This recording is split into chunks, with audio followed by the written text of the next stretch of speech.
Ibu terkait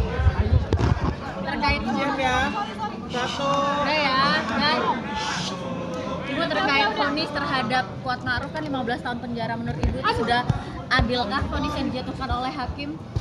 Ya, buat Kuat Ma'ruf, vonis yang telah ditentukan oleh hakim, karena kami percaya kepada hakim jadi perpanjangan tangan Tuhan. Mulai dari kemarin saya mengatakan kami percaya kepada hakim sebagai perpanjangan tangan Tuhan dan utusan Tuhan. Jadi vonis yang diberikan hakim, kami berterima kasih dan kami tetap mengucap syukur kepada mujizat Tuhan pada saat ini. Ya, karena Kuat Ma'ruf berperan aktif di dalam pembunuhan berencana seperti yang dibacakan para hakim tadi, dia terpenuhi dengan pasal 340. Jadi hukuman 15 tahun yang diberikan hakim, kami telah mendapatkan kelegaan dan berterima kasih kepada hakim yang mulia. Bang Kamarudin, tanggapan terkait dengan vonis hakim hari ini seperti apa? Terkait dengan vonis majelis hakim hari ini, pertama kami bersyukur dan berterima kasih kepada Elohim.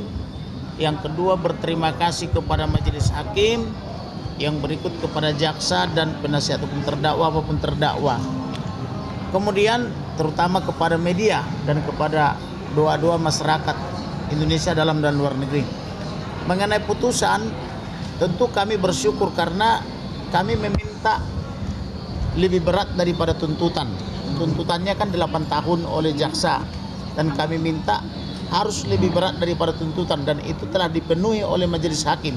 Oleh karena itu, sekali lagi kami menyampaikan terima kasih kepada majelis hakim yang telah menerima permohonan kami dan mengapresiasi dalam bentuk putusan.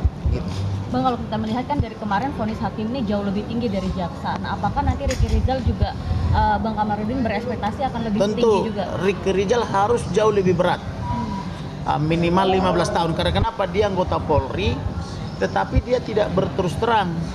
Artinya sudah tidak ada jalan bagi mereka untuk berdusta sebetulnya, tetapi dia mempersulit penyidikan, mempersulit penuntukan, dan mempersulit persidangan untuk mengungkap perkara ini. Mereka terus komitmen berdusta hanya karena bonus 500 juta. Padahal kesempatan sudah saya tawarkan untuk mereka sadar dan bertobat, tapi tidak direspon. Yang merespon hanya Barada Richard Eliezer. Sedangkan pengadilan memerlukan kejujuran, kebenaran, dan keterus-terangan.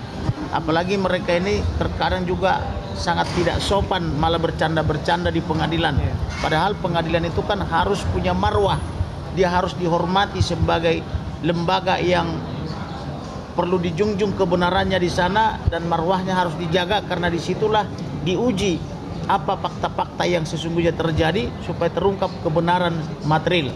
Tetapi mereka ini justru melakukan obstruction of justice, berbohong secara terus-menerus, bahkan membuat candaan-candaan yang tidak perlu di dalam persidangan. Begitu. Terus ini kan besok adalah vonis untuk Richard Eliezer, yang kita tahu kalau selama ini kan vonis hakim selalu lebih tinggi. Nah, harapannya untuk sidang Richard besok terhadap vonisnya seperti apa sih?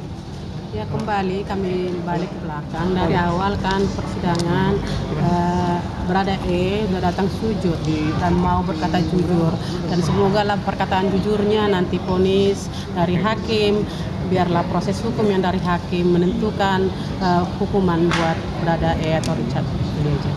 Harapannya jauh lebih ringan dari tuntutan atau sudah kami bilang kami serahkan kepada hakim, karena hakimlah yang kami percayai sebagai perpanjangan tangan Tuhan.